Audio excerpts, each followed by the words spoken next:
Hello everyone. आपका एक बार फिर से वेलकम करते हैं आज के हमारे इस नए वीडियो पे। तो आज इस वीडियो के अंदर मैं आपके साथ डिस्कस करने वाला हूं Motilal Oswal mid cap fund diet growth के बारे में। इसमें मैं आपसे डिस्कस करूंगा कि ये जो म्यूचुअल फंड है इसने पिछले 1 साल 3 साल 5 साल या फिर एनुअल रिटर्न क्या दिया है, आज के रेट में इसका एक एनएबी का प्राइस क्या है, ये कितने स्टार रेटिंग म्यूचुअल फंड है, इसमें आप मिनिमम एसआईपी अमाउंट क्या लगा सकते हैं और इसका फंड साइज क्या है।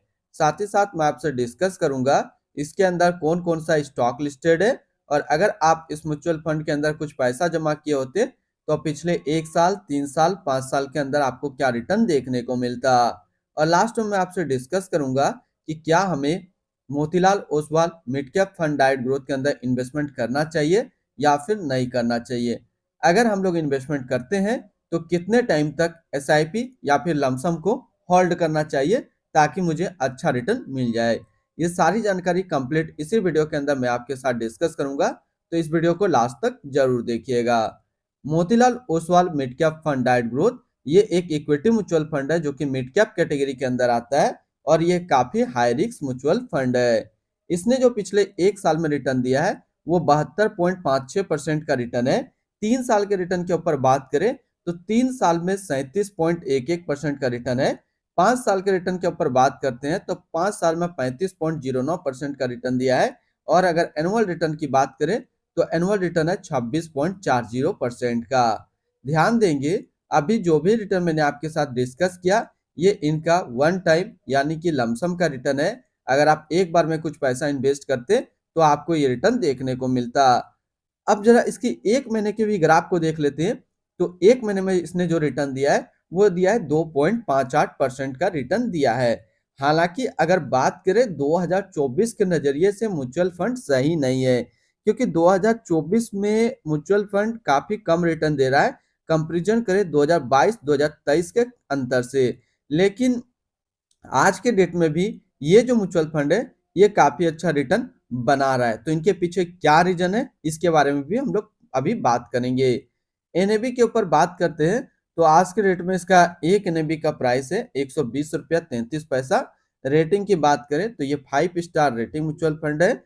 इसमें आप मिनिमम एसआईपी अमाउंट 500 रुपया लगा सकते हैं और इसका फंड साइज है 15,940 करोड़ का।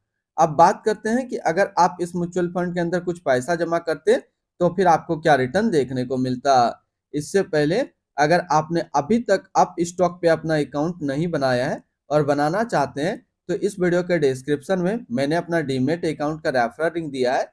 अगर आप मेरे रेफरल लिंक से ज्वाइन करते हैं तो फिर आपको अकाउंट ओपनिंग या फिर अकाउंट मेंटेनेंस का कोई भी चार्ज नहीं देना होगा। अगर आप इस म्यूचुअल फंड के अंदर 5,000 रुपया पर मंथ जमा करते तो 1 साल में आपका पैसा जमा होता 60,000, आपको मिलता 71,451 रुपया। यानी 1 साल में एसआईपी के थ्रू करीब आपको 19% का रिटर्न देखने को मिलता।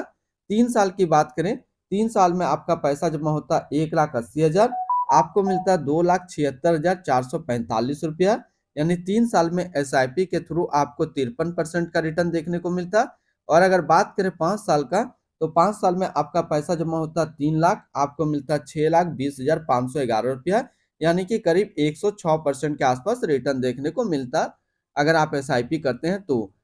अगर आपको इस तरीके का म्यूचुअल फंड देखना हो और सबसे पहले जैसे कि मान लीजिए आज के डेट में अगर ये म्यूचुअल फंड लॉन्च होता तो आप इन्वेस्टमेंट करने के लिए सोच रहे हैं कि किस तरीके से नया जो म्यूचुअल फंड आता है हम एनएफओ के अंदर इन्वेस्टमेंट करेंगे, कौन सा एनएफओ सही है या फिर नहीं है, इसका मेरा एक सेपरेट चैनल है जो कि आप यूट्यूब पे सर्च करेंगे एनएफओ रिव्यू तो आ जाएगा, आप वहां से देख सकते हैं। अगर आप इस म्यूचुअल फंड के अंदर एक बार में 1 लाख रुपए का लमसम करते हैं तो फिर 1 साल में आपका 1 लाख रुपया 1,72,560 रुपया होता। 3 साल में आपका 1 लाख रुपया 2,57,755 रुपया होता। और 5 साल में आपका 1 लाख रुपया 4,49,900 रुपया होता। होल्डिंग की अगर बात करें तो इसके अंदर जो टोटल स्टॉक लिस्टेड है वो टोटल 20 स्टॉक लिस्टेड है। अगर हम इसमें टॉप 10 और उसके सेक्टर वाइज डिस्कस करें तो पहला नाम आता है Kalyan jewellers India limited consumer discretionary, Polycab India limited capital goods, persistence system limited technology, Jio financial service limited financial, Coforge limited technology, tube investment of India limited automobile, Voltas limited consumer discretionary, Zomato limited service, Balkrishna industrial limited automobile, KPIT technology limited technology के क्षेत्र में है। अगर इसकी holding analysis की बात करें तो इक्विटी पे 78.3, डेब्ट पे 16.4 और कैश पे है 5.3%।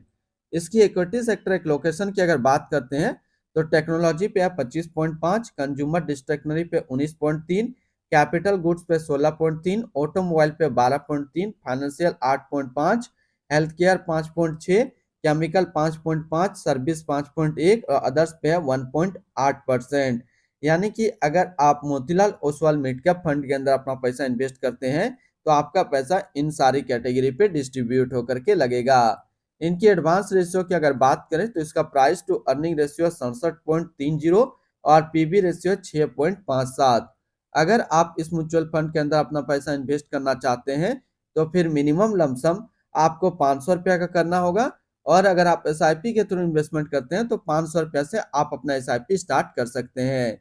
रिटर्न एंड रैंकिंग के ऊपर बात करते हैं और सबसे पहले बात करते हैं Motilal Oswal mid cap fund का फंड रिटर्न, जो कि एक साल में है 72.6, 3 साल में 37.1, 5 साल में 35.1 और एनुअल है 26.4 का। वहीं पे इस कैटेगरी का जो एवरेज रिटर्न होता है यानी कि equity mid cap mutual fund का एक साल में 47.1, 3 साल में 22.6, 5 साल में 28.6 का है। तो यहाँ से देखेंगे ये म्यूचुअल फंड एक साल, 3 साल या फिर 5 साल हमेशा अपना कैटेगरी एवरेज से ज्यादा रिटर्न दिया है।